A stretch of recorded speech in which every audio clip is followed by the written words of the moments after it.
Oke, selamat datang kembali di Rekat Kapitalis season kedua, episode ke-29. Kali ini kita akan membahas mengenai prediksi saham BRI Syariah atau BRIS setelah naik 307% dari titik terendahnya di bulan Maret kemarin. Oke, kita langsung bahas aja sejarah dari Bank BRI Syariah. Hari ini gue ditemanin sama Julio.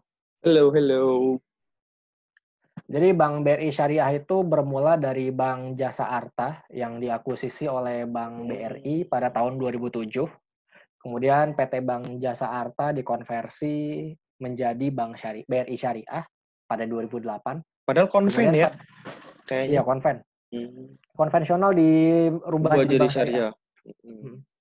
Kemudian 2009 itu merger antara BRI Syariah dan UUS BRI, Unit Usaha Syariah. Jadi kalau dulu tuh BRI punya UUS ya, Unit Usaha Syariah namanya ya itu UUS BRI gitu.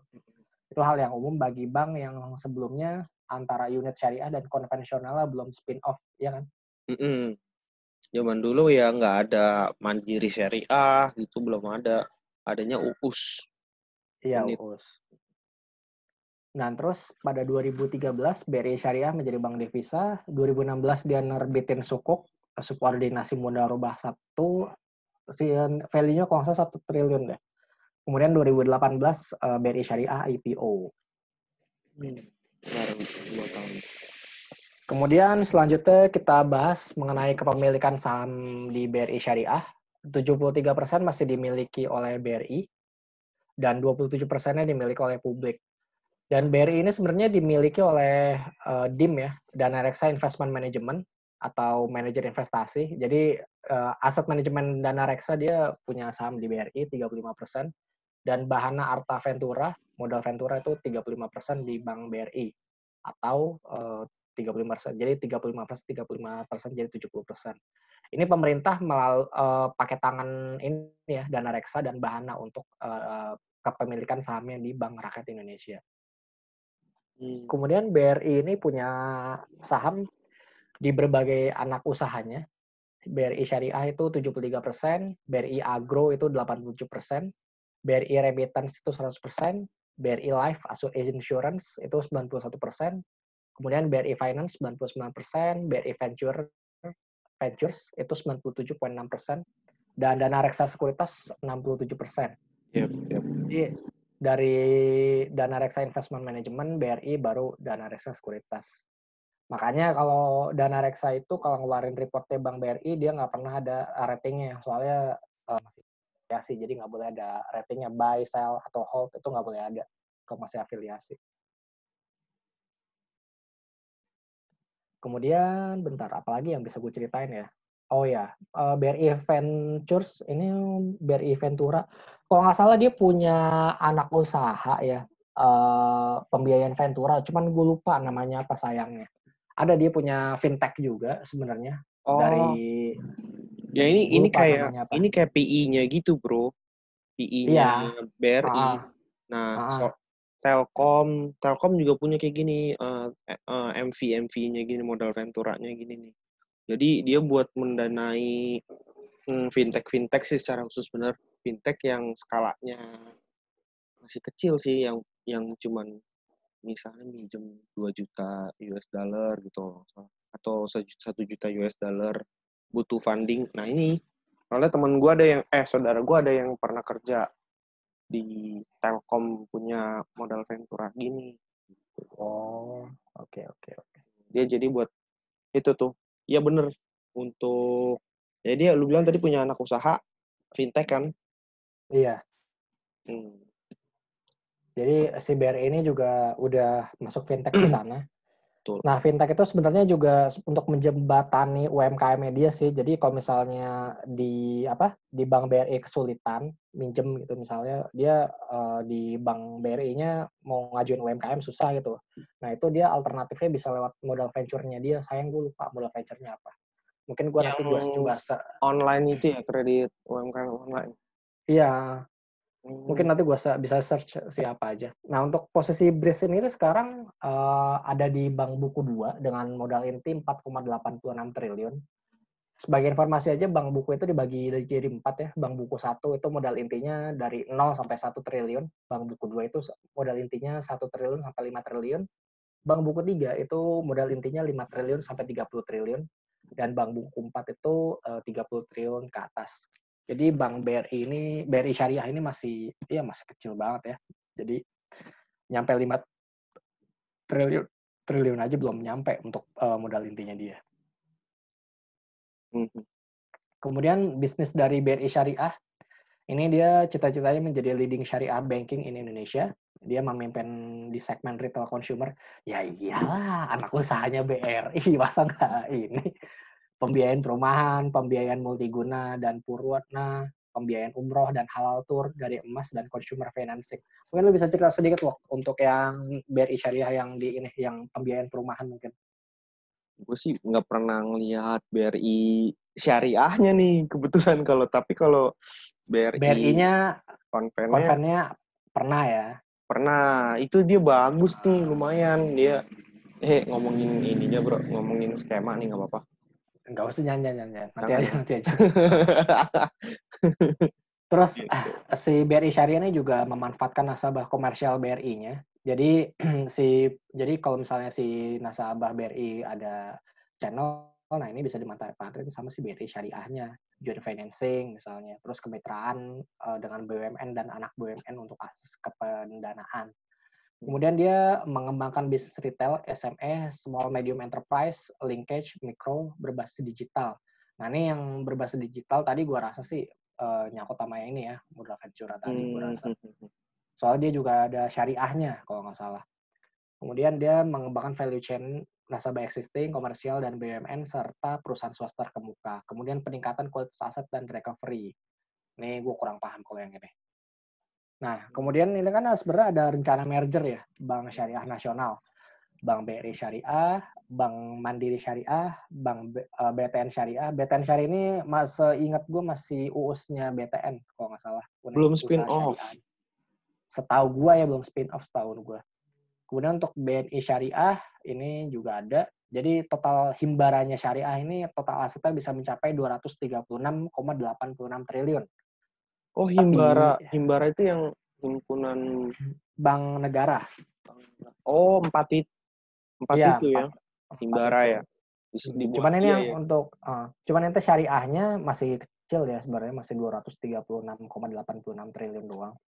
Kalau kita banding sama BRI, bank dengan aset terbesar di Indonesia, itu di tahun 2019 ya, aset BRI itu 1.416,76 triliun. Ini ingat ya, 1.416,76 triliun. Jadi banyak banget. Dan aset syariah ini masih kecil dibandingkan dengan aset BRI.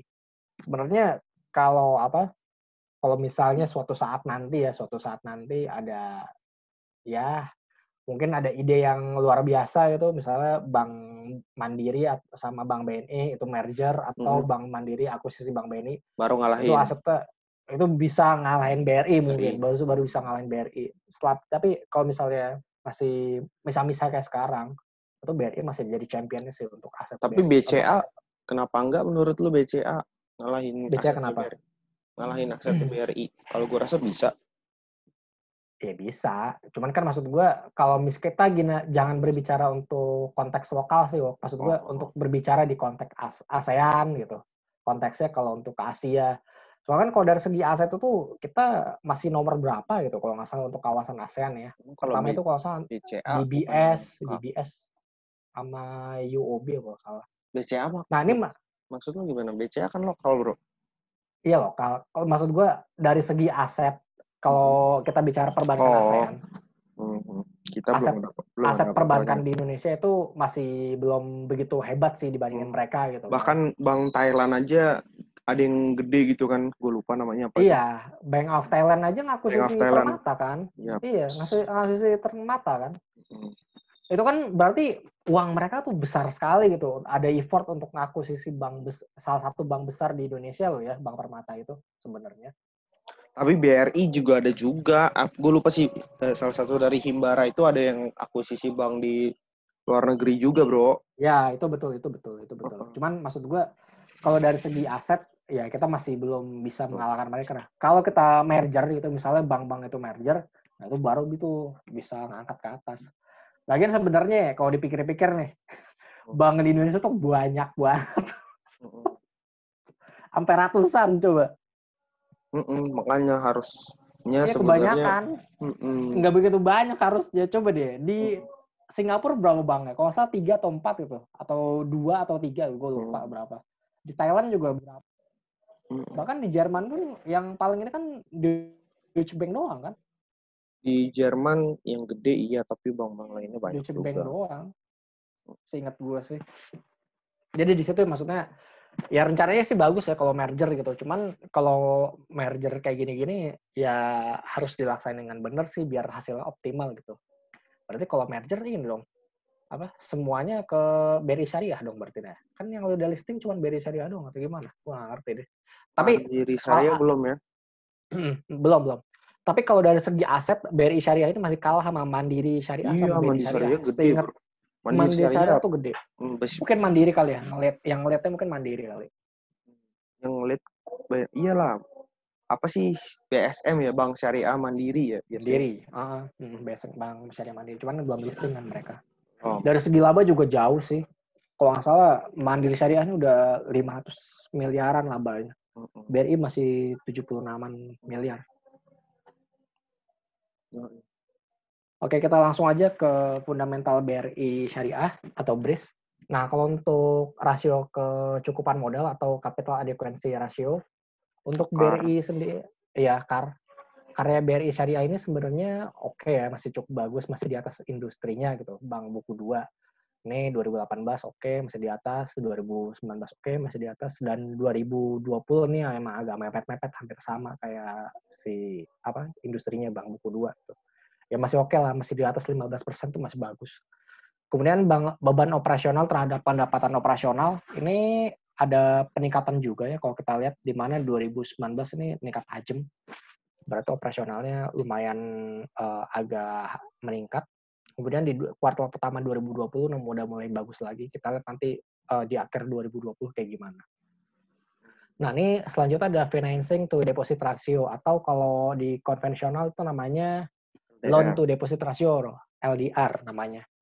Kalau di syariah namanya financing to deposit ratio, soal pembiayaan. Katanya kalau di syariah itu pembiayaan, bukan iya, karena pinjaman. Bukan pinjaman, nggak ada pinjaman. Pembiayaan, jadi si bank membiayai si orang itu. Ya, sebenarnya sih mirip-mirip sih. Jadi financing to deposit rasionya di 2018 tuh 75%, naik ke 80% dan 92%. Sebenarnya financing to deposit ratio kalau misalnya naik berarti bagus si bank ini sih, lumayan sih. Iya, cuman maksud gue kreditnya naik, cuman depositnya itu naiknya nggak begitu kencang. Kalau misalnya kalau mau bagus financing to deposit ratio-nya, dia harusnya bisa 92% tuh udah bagus. Asal jangan lebih dari 92% gitu. Maksudnya kayak 95, 100 atau 103. Berarti kalau udah nyampe lebih dari 100%, berarti yang minjem banyak, yang nabung ke dia nggak dikit, nggak nambahnya. Iya, DPK dana pihak ketiganya nggak nambahnya nggak begitu banyak. Jadi menurut gue sih, ya ini udah bagus gini. Asal bisa dipertahankan aja. Ini kan LDR ini memang dia satu rasio yang dia nggak boleh kecil, tapi nggak boleh di atas 95 kalau nggak salah. Iya, 95 tuh kayak udah maksimal deh setahu gue ya. Nah, kalau misalnya masih 80%, masih ruangnya masih banyak tuh. Wah, ya ini yang berarti yang nabung banyak, yang minjem belum tersalurkan banyak gitu. Ini bisa dimanfaatin lagi. Nah, di kuartal pertama dia berhasil naik dari 80% ke 92%. Itu bagus berarti. Asal jangan lebih dari 100 aja. 99 tuh udah, wah, itu dia harus nyari orang deposan lagi tuh. Harus ada orang yang naruh deposito lagi, tabungan lagi di dia, baru dia bisa minjemin lebih bagus lagi. Ya, intinya sih contoh sederhananya kayak gitu ya, oke. Yoi. Nah, selanjutnya kita lanjut ke non-performing financing, atau kalau di bank konvensional itu namanya non-performing loan. Nah, kalau non-performing financing ini memang lumayan jelek ya. Kalau bisa kita lihat di sini. NPF gross-nya BRIS itu, ya, di 2018 5,36%, Industri itu cuma 3,13% untuk bank buku 2. Kemudian untuk non-performing di 2019 itu 5,22%, industri 3,50%, dan di kuartal pertama 2020 itu 5% NPF-nya, sedangkan industri 3,81%. Jadi memang pinjaman yang bermasalah di BRI ini ya lumayan ada itu. Cuman at least udah turun ya NPF-nya di 2018, 2019, kuartal pertama 2020. Gue harapin sih mungkin BRI bisa ningkatin kerjanya lagi ke depan. Mungkin lebih selektif lagi ya untuk kasih pinjaman gitu. Ngasih pembiayaan, kata-katanya. Pembiayaan. Ngasih pembiayaan ke klien-kliennya biar lebih NPF-nya ini bisa lebih turun gitu. Soalnya kan mungkin ini ya nggak tahu ya. Ini tuh kayaknya NPF di bank syariah tuh kayak penyakit gitu nggak sih? Iya, contoh deh muamalat gitu. Muamalat gitu kan, itu kan bank syariah itu NPF-nya kan tinggi loh setahu gue ya. Gue nggak tahu angkanya pastinya berapa. Seingat gue tinggi. Mungkin 6% atau berapa. Koreksi kalau gue salah. Gue agak lupa kalau si bank muamalat itu berapa. NPF-nya tinggi setahu gue. Dan itu penyakit bank syariah sih. NPF suka itu kayak tinggi. gitu ya. Iya. Entah orang nyari curang di sini atau gimana, gue nggak ngerti deh. Kenapa bisa kayak begitu tuh. NPF-nya si bank syariah tuh tinggi gitu. Skemanya masih belum bagus, banyak skemanya ada bolongannya, iya ada celahnya banyak segala macem. Ya gimana ya? Mentang-mentang syariah gitu dia nyepelein gitu ya atau gimana, gue nggak ngerti deh. Mungkin kita lanjut ke valuasinya mungkin. Nah, valuasinya BRI Syariah ini sebenarnya di 2018 pas IPO itu sekitar 1,20 kali ya. Price value ini jadi nilai bukunya dia dibandingin harga dia dibagi nilai bukunya dia. Kalau kita lihat di 2018 itu masih 1,27. Kemudian turun ke 0,26 kali. Dan pada saat turun ke 0,26 kali itu harganya di 150-an. Dari 600. Jadi turunnya sangat-sangat dalam. Dari 600 turun ke 125-an. Dan itu dari PBV 0,26 kali ini naik lagi ke sekarang PBV-nya 1,11 kali. Dan itu dia udah naik sekitar 307% dari titik terendahnya di 150-an. Wow. Sayang gue gak ngeliat saham ini gitu. Gue agak nyesel juga gue gak ngeliat saham ini gue. Serius. Gue agak nyesel gak ngeliat saham ini. Karena naiknya signifikan banget. Yang gue lihat, ya emang sih waktu pas di bulan Maret, April tuh kan ya kita fokusnya di saham-saham gede aja ya. Maksudnya kan kita nggak expect bank-bank kecil juga bakal ikut naik luar biasa. Lebih luar biasa lagi dari bank besarnya gitu kan, BRI, BCA, BNI, dan Mandiri itu kan, wah waktu itu kan turunnya udah lumayan dalam banget kan. Turun 50, ada yang turun 40%-an, ada yang turun 30%-an. Ya ibaratnya merem aja, bismillah aja, ya udah itu bisa naik lagi sahamnya gitu. Cuman kan kalau BRI Syariah ini kan waktu itu kan kita nggak pernah tahu kan kalau ternyata dia di PB 0,26 ini dinaikkan sampai dibalikin lagi ke 1,1 lagi. Dan equity-nya juga masih cukup bagus ya. Sekarang di 5,27 triliun, 5,88 triliun, sekarang di 5,166 triliun. Ini baru nih triliun nih, nggak kayak episode yang kemarin nih. Ini miliar baru, jadi ini baru triliun nih. kemarin bukan apa ya? Oh iya. Iya, kemarin kan silak kan cuman miliaran doang, bukan triliun. Nah, ini baru equity-nya udah triliunan ya. Jadi udah 5,166 triliun. Equity ini nggak sama kayak modal intinya. Jadi equity ini udah campur sama saldo laba ditahan segala macem. Jadi beda ya, modal inti itu ya modal intinya si bank. Modal intinya si bank itu bakal jadi besar lagi kalau labanya terus naik diakumulasi dari tahun ke tahun. Itu baru jadi masuk ke modal intinya dia. Nah, jadi kemudian dari ini kita beralih ke teknikalnya ya. Coba kita ke teknikalnya dulu. Nah, ini teknikal dari saham BRIS, di mana saham BRIS ini sempat naik 23% di tanggal 28 kemarin. Congrats bagi yang udah beli ya, itu oke banget kinerjanya. Dan kita Oke, nih, dari sini nih. Ini kan 135 malah low-nya itu. Di tanggal 24 Maret 2020. Naik ke hampir ke 600 kemarin ya naiknya. Jadi udah kencang banget. Pertanyaan selanjutnya adalah bagaimana sih BRIS ini ke depannya? Apakah masih terus lanjut atau enggak? Kalau dari kita bacanya dari sisi teknikalnya dulu ya. Kalau dari sisi teknikal ini kemungkinan ya perjalanannya selesai nggak sih kalau menurut lo? Harusnya. Ya itu udah di situ. Menurut gue ini ada double top di sini. Jadi si BRI Syariah ini udah mencapai di 600 menurut penglihatan kita di sini ini udah nyampe 600. Ya, kalau misalnya si BRI Syariah dalam beberapa hari ke depan nggak mampu nembus dari level 600, ya kemungkinan bullish-nya berhenti dulu, kemungkinan besar. At least dia kembali sideways di area 500-an dulu, menurut gua. Dia sideways dulu 500-an, baru selanjutnya mau kayak gimana nih, mau naik lagi atau enggak. Stokastiknya juga udah overbought ya di sini, udah di atas banget. Jadi perlu emang harusnya emang udah koreksi untuk saham BRI Syariah ini. Dan kalau kita perhatikan dari sisi fundamentalnya lagi, ini kan PB-nya sekarang 1,1 ya. Ini equity 5,166 triliun. Kalau misalnya si BRI Syariah mau kelihatan lebih murah lagi ke depannya dalam kuartal-kuartal berikutnya, berarti pertumbuhan equity atau pertumbuhan labanya si BRIS ini harus lebih tinggi lah, pertumbuhannya harus sama kayak kuartal pertama 2020. At least dia harus tinggi terus tuh selama tahun 2020 biar tetap PBV-nya ini harganya PBV-nya turun lagi ke misalnya ke 0,8, 0,9. Kalau misalnya si equity-nya ini naiknya nggak begitu signifikan dan PBV-nya tetap di situ, ya udah berarti ceritanya si BRI Syariah ya selesai di 600 gitu. Nggak bisa lanjut ke atau ya PBV-nya turun karena price-nya turun. Nah, itu kemungkinan kedua kan. Itu kemungkinan kedua. Kemungkinan pertamanya ya si BRI Syariah ini kinerjanya harus benar naik signifikan biar si PBV-nya ini bisa turun lagi. Misalnya at least ke 0,9 lah atau 0,85 atau berapa gitu.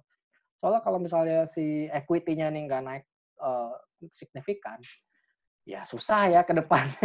Kemungkinan ya udah segini aja, paling mentok di 1,27 ya itu udah dikit lagi berarti sekitar 650 atau berapa balik ke harga IPO-nya di awal kan, lagi. Upside-nya jadi ya udah tinggal sedikit banget. Udah tinggal sedikit banget. Kalau misalnya si BRI Syariah ini kinerjanya nggak terus wonderful ya ke depannya gitu. Ya lu ngarep wonderful di tahun kayak gini gimana caranya, bro? Nah, itu juga sih. Ya Logika kan? lu masuk tuh kayak gitu. Iyalah. Logika lu masuk kayak gitu tuh. Tapi induknya sih BRI ya, kita bicara BRI itu masih aman-aman aja sejauh ini sih. Masih aman kan? Aman tapi untuk lari kan enggak. Enggak, untuk lari enggak. Cuman BRI Syariah ini kan kita udah lihat tadi. Si non-performing loan-nya aja udah 5% gitu loh. Maksudnya yang berpotensi diambang enggak kredit macetnya itu udah 5% gitu. Gimana nanti misalnya si kuartal keduanya ini keluar atau gimana itu, ya mudah-mudahan sih kita berharap yang terbaik ya. Maksudnya di bulan April sampai Juni ini kinerjanya yang nggak begitu kenapa-kenapa lah. Jadi si BRI Syariah ini masih bisa oke ke depannya gitu. Cuman kalau misalnya emang seperti yang kedua kita prediksi ternyata benar gitu, ternyata kinerjanya malah anjlok di kuartal kedua, ya apa boleh buat. Kemungkinan besar sahamnya akan turun lagi. Kita bicara dari fundamental ya. Dari teknikal juga sebenarnya udah mendukung untuk sahamnya untuk turun lagi gitu. Nah, mungkin kita lanjut ke ini ya. Market preview mungkin. Kita lanjut ke market preview. ISG udah di 5.150. Congrats. Naik lagi. Kemarin prediksi kita apa ya? Kita kemarin prediksinya kayak bullish ya? Gue lupa deh. Kayaknya iya deh. Bullish sih kayaknya waktu itu. Ya minggu ini benar lah kita. Iya. Dari awal Juli itu si ISG ini ya naik bullish, 5%. Lumayan. Naik 5%. Jadi gue kan pernah nge-tweet tuh di Rakyat Kapitalis. Bulan Juli itu sebenarnya salah satu bulan terbaiknya ISG gitu. Dia cuma turun 2 kali doang selama 10 tahun terakhir. Dan ternyata ini melanjutin trennya yang itu. Hari ini Dan udah hari bagus. terakhir ya. Udah Hari ini udah hari terakhir. besok. Dan menariknya itu Agustus. Agustus itu salah satu bulan terjeleknya IHSG. Makanya gue juga udah jual saham gue. Nah itu, tapi yang kenyataan yang perlu kita lihat lagi adalah saat ini kan secara statistik ya kita bicara IHSG jelek tuh di bulan Agustus. Kalau kita lihat lagi rupiah itu ada peluang untuk menguat, ada peluang ya. Kayak hari ini gitu. Hari ini kan saham-saham perbankan. Kita bicara BRI dulu ya. Hari ini emang naik, Pak? Naik BRI. 1,3%, terus BCA. Ya ini dua saham top tier-nya IHSG lah. Lu nggak kemana-mana. Coba Mandiri ya. BCA 1,7%. Yang agak kita kenceng. Mandiri. Kemarin larinya kenceng. BMRI naik lagi sih. 58 lagi closing. 5.800 lagi closing hari ini. 5.800 lagi. Wah, menarik sini. Iya, sebenarnya gimana? Gue pikir bakal jebol tuh ke bawah. Oh, oke.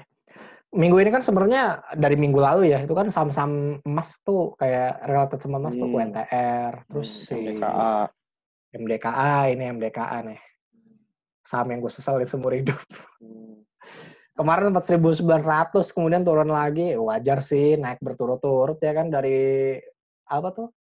Dari tanggal 21 rally terus. Ya wajar lah. Dari 1.500 ke 1.900.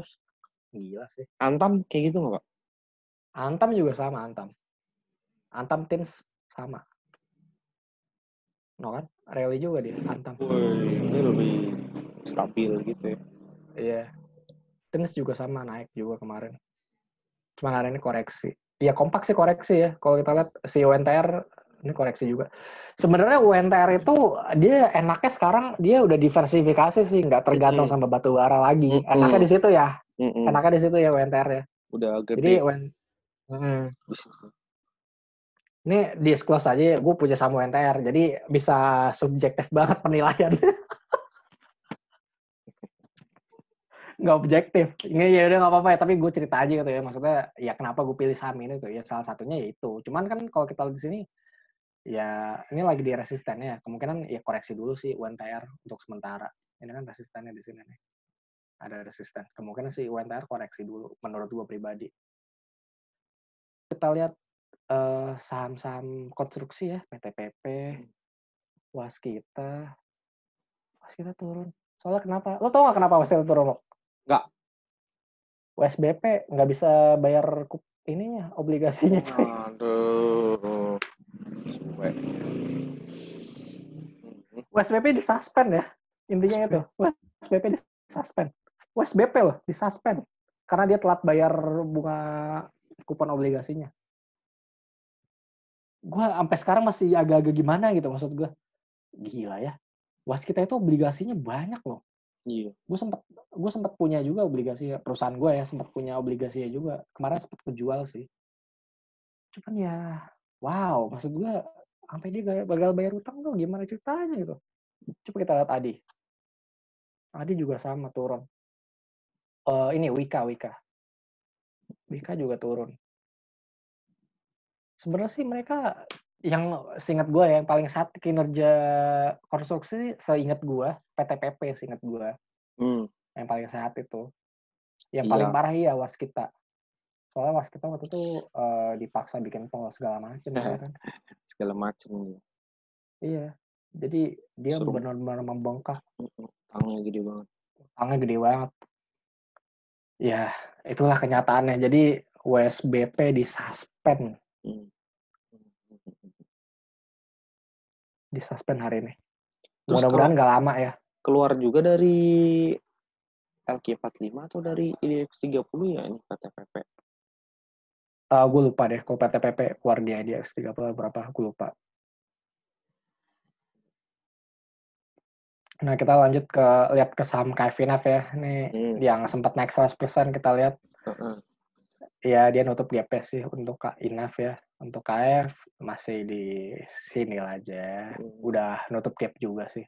Untuk pembahasan lebih lanjut mungkin bisa di Racket Capitalis Reveals minggu ini ya. Soalnya minggu kemarin gue juga bahas Racket Capitalis Reveals, bahas ini KF.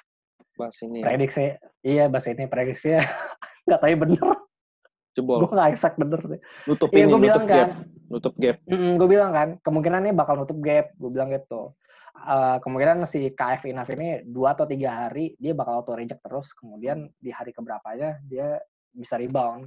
Dari kenyataannya kayak gitu. Soalnya kalau gue lihat perhatiin dari tren, dari historical dia kayak gitu, dia 2 hari 3 hari turun.